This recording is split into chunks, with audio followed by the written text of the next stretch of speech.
네, 안녕하세요. 발표를 맡게 된 64번 장명화입니다. 제가 맡은 파트는 시스플라틴, 칼보플라틴, 옥살리플라틴의 메커니즘과 그리고 리지스턴스에 대해서 발표를 하겠습니다. 먼저 메커니즘에 관한 동영상을 하나 보시겠습니다. Cisplatin is in a class of drugs known as platinum-containing compounds used to treat various types of cancers, including metastatic testicular and ovarian 시스플라틴은 tumors. 이렇게 플라티늄과 There are three key components involved in cisplatin's mechanism: 있습니다. cisplatin, DNA, and an HMG protein. Here is an example of a cell being affected by cisplatin.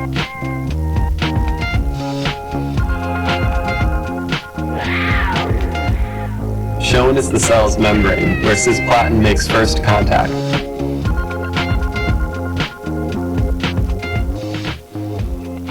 Most cisplatin enters the body through active transport, but some molecules are passively diffused through the cell membrane.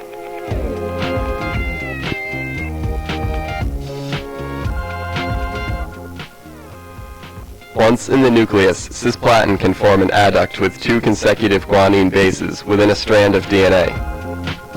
시스플라틴 DNA로 들어가면 탈기신 구아닌의 N7 원자와 함께 결합을 하게 됩니다.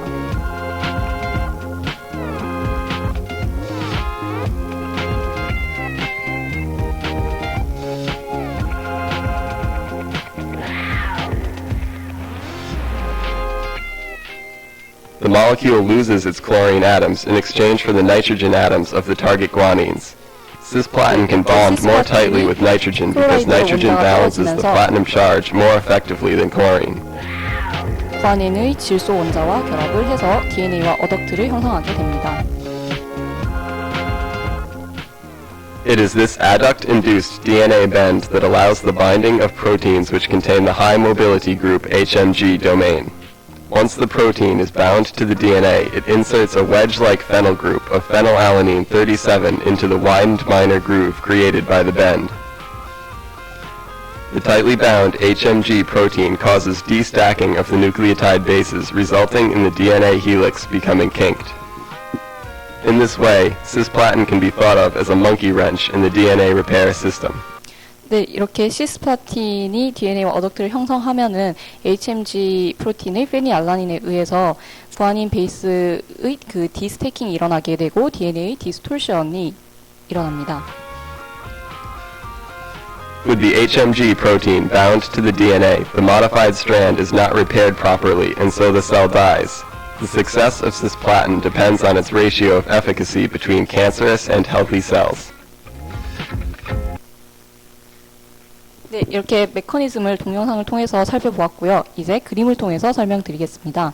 시스플라틴이 세포 안으로 액티브 트랜스포트나 패시브 디퓨전을 통해서 들어오는 과정이 잘 나타나고 있고요. 여기서 예를 들어서 카퍼 트랜스포터 1을 통해서 들어오게 됩니다. 그리고 들어올 때 세포 안의 클로라이드 농도가 바깥보다 더 낮을 때 더욱 잘 들어오게 되고요. 시스플라틴이 들어와서 하이드롤라이스 통해서 클로라이드 원자가 떨어지고 물 분자가 붙게 되는 과정까지 나와 있습니다. 그리고 핵의 DNA와 결합해서 어덕트를 형성하게 되면은 결국 DNA 복제와 전사가 일어나지 않아서 에이파터시스를 유도하게 됩니다. 그리고 그림에서 나와 있는 메탈로시오네인이나 글루타사이온, ATP7A7B와 같은 프로틴들은 모두 시스플라틴의 리지스턴스에 관여를 하는 인자입니다. 네, 활성화된 플라티늄 컴플렉스는 전자가 풍부한 분자나 DNA 부분과 반응을 하여서 인트라스트랜드 또는 인터스트랜드 크로스 링크를 형성하게 되고요. 이렇게 어덕트가 형성되면 DNA 복제와 전사를 방해해서 P53 등의 튜머 프로틴으로부터 인식이 되어서 DNA의 에이파터시스를 발생시킵니다. 그림에서 보셨다시피 세포 바깥보다 세포 안의 클로라이드 농도가 낮을 때 시스플라틴의 아쿠에이션이 촉진이 되고요. 세포 유형에 따라서 셀 사이클에 관련된 시스플라틴의 특이성이 다르지만 이 크로스 링킹의 효과는 S페이즈 때 가장 크다고 합니다. 또한 옥살리플라틴과 칼보플라틴은 결합 속도가 시스플라틴보다는 느리고 옥살리플라틴은 벌키에서 복구가 잘 안되고 디스토션 형태도 다릅니다. 네, 이는 뒤에 그림으로 보여드리겠습니다. 옥살리플라틴의 세포 독성은 MMR 시스템 미스매치 리페어에 의존하지 않는다는 특이한 사항이 있고요. 그래서 콜로렉털 캔서에서는 MMR 액티비티가 크다고 합니다. 옥살리플라틴은 다른 플라티늄 아날로그와는 달리 하이 모빌리티 그룹 단백질의 융후에 덜 의존을 하고요. 그래서 예를 들면 테스티큘러 캔서의 경우에는 HMG 프로틴의 농도가 높고 시스플라틴의 센서티브한 특징을 나타냅니다. 여기 보시면 시스플라틴과 옥살리플라틴의 디스토션 패턴이 다른 것을 볼 수 있습니다. 왼쪽이 시스플라틴의 어덕트고 옥살리플라틴과 DNA 어덕트는 오른쪽입니다. 다음으로 이제 플라티늄 아날로그의 리지스턴스에 대해서 살펴보겠습니다. 이 리지스턴스는 멀티팩토리얼 여러 다양한 원인에 의해서 일어나는데요. 이플럭스 트랜스포트의 과다 발현이라던가 에이파토시스의 억제 또는 DNA 복구의 증가에 의해서 일어나게 됩니다. 이 리지스턴스 과정은 앞의 그림을 통해서 설명할 수 있는데요. 메탈로사인 시오네인과 결합을 해서 시스플라틴의 이넥티베이션 시킬 수도 있고요. 그리고 글루타사이온 S 트랜스퍼레이스라는 효소에 의해서 글루타사이온과 반응을 해서 이 MRP 펌프, 멀티드러그 프로틴 펌프로 익스크리션 될 수도 있습니다. 또한 ATP7A, 7B와 같은 이 플럭스 트랜스포터에 의해서 밖으로 빠져나가면 이 액티브 업테이크를 통해 들어온 시스플라틴이 핵의 DNA와 반응을 해야 약물의 효과가 나타나는데 그렇지 못하고 자꾸 밖으로 배출이 되기 때문에 약의 리지스턴스가 나타난다고 할 수 있습니다. 또한 약물 간 크로스 리지스턴스, 교차 내성 동도가 다릅니다. 대부분의 튜머에서 칼보플라틴은 시스플라틴과 크로스 리지스턴스를 나타내는데요.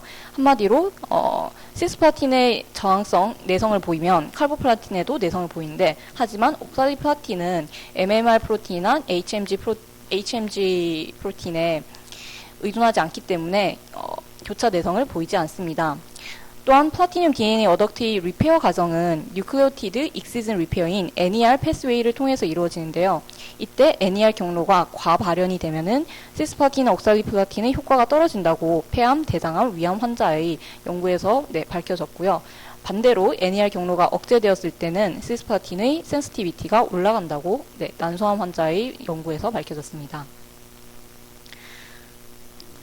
그리고 시스플라틴의 레지스턴스는 MMR 프로틴 HMLH1, 2, 6 휴먼 뮤턴트 L 호몰로그의 기능 상실에 영향을 받습니다.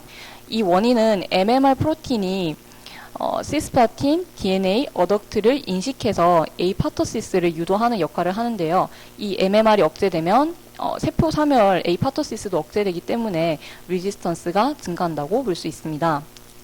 그리고 일반적인 보통의 센서티브 셀의 경우에는 DNA 플라티늄 어덕트가 형성되었을 때 복구가 일어나지 않으면 더 이상 전산화 번역 과정도 일어나지 않습니다. 하지만 어떤 DNA 폴리머레이즈들은 이 어덕트를 바이패스해서 그러니까 어덕트가 있음에도 불구하고 그대로 복제와 전사 과정이 일어난다는 것입니다. 특히 시스플라틴의 어덕트는 바이패스가 잘 일어나고 옥살리플라틴은 좀 더 벌키하기 때문에 쉽게 바이패스 되지 않는다는 성질이 있습니다. 이제 시스플라틴의 absorption, fate, 그리고 excretion에 대해서 살펴보겠습니다. 시스플라틴은 정맥 주사로 투여가 됩니다. 초기 방광기는 25에서 50분 정도고요. 혈액에서 시스플라틴의 90% 이상은 혈장 단백질, 플라즈마 프로틴과 공유 결합을 한 상태입니다. 또한 신장, 간, 창자, 고안에서 고농도의 시스플라틴이 발견이 되지만 BBB는 잘 통과하지 못하므로 CNS로 가지 않는다고 합니다. 용량은 다음과 같은 이런 세 가지 방법을 통해서 투여를 할 수가 있고요. 치료 전에 1리터에서 2리터 정도의 살린, 소듐 클로라이드를 투여해서 클로라이드 다이유레시스를 확고히 하는 것이 중요하다고 합니다. 그리고 이를 통해서 신장 독성을 막을 수 있습니다. 알루미늄이 시스플라틴과 반응을 해서 비활성화시키기 때문에 약물의 준비 기간, 투여 시간 동안 바늘이나 알루미늄을 포함한 다른 물질과 접촉해서는 안 된다고 합니다. 이제 시스플라틴의 독성에 대해서 살펴보겠습니다. 독성은 이독성, 신독성, 너지아, 바미팅, 퍼리퍼럴 뉴로패시 등의 증상인데요. 아까도 말씀드렸다시피 네프로톡시시티는 클로라이드 다이유레시스를 통해서 예방할 수 있고요. 이독성은 주로 나타나는 증상이 한쪽 귀나 또는 양쪽 귀에서 이명과 고주파의 청력 손실이 나타나는데요. 이때 시스플라틴을 반복 복용 시 더 자주 심하게 나타나고 어린이에게는 잘 나타나지 않고 다이유레시스에도 영향을 받지 않는다고 합니다.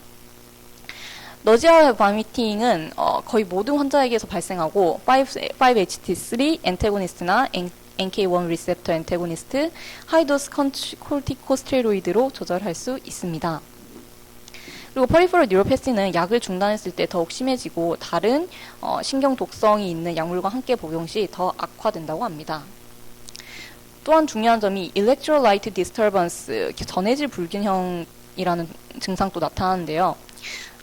혈중 마그네슘 농도나 칼슘 농도가 떨어졌을 때 특히 더 심각한 증상을 야기할 수 있습니다.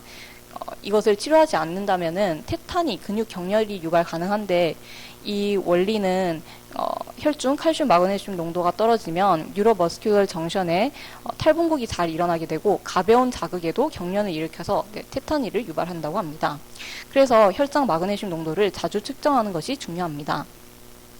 또한 아나필락틱 라이크 리액션이라고 해서 하이퍼센시티비티 과민 반응이죠. 기관지 수축이나 타키카르디아 그리고 하이포텐션 등이 나타날 수 있고 이때 이런 과민 반응이 나타나면 안티히스타민이나 콜티코스테로이드를 에피네프린과 함께 정맥 투여함으로써 조절할 수 있습니다. 또한 마이엘로톡시시티 골수 본메로 서프레션이 나타날 수 있는데요. 일시적인 루코페니아나 스트롬보사이토페니아와 같은 백혈구 그리고 혈소판 스트롬보사이트가 감소되는 증상이 나타날 수 있고 만약에 시스플라틴을 4년 이상 장기 복용 시에는 어큐트 마이엘로이드 루케미아 급성 골수성 백혈병이 나타날 가능성이 있다고 합니다. 다음으로 칼보플라틴에 대해서 알아보겠습니다. 칼보플라틴의 구조는 이렇고요. 반응 기전이나 저항성, 임상 반응의 스펙트럼은 시스플라틴과 유사하지만 케미컬, 그러니까 화학적, 약동학적, 독성 등의 성질에서 크게 다릅니다. 헬프라이프 반감기는 약 2시간 정도 되고요. 시스플라틴에 비해 반응성이 매우 작고 대부분 혈장에서 단백질과 언바운디드 폼으로 존재를 합니다. 이런 칼보플라틴은 언제 사용하냐면 impaired renal function이나 refractory nausea, hearing impairment, 뉴로패시 같은 시스플라틴의 그 독성이 나타나는 그런 환자들은 시스플라틴을 복용할 수 없는 환자들에게 주로 칼보플라틴을 사용한다고 합니다. 또한 크레아티닌 클리어런스가 60ml/min보다 더 작은 경우에는 칼보플라틴의 용량은 크레아티닌 클리어런스에 따라서 조절해서 투여를 해야 되는데요.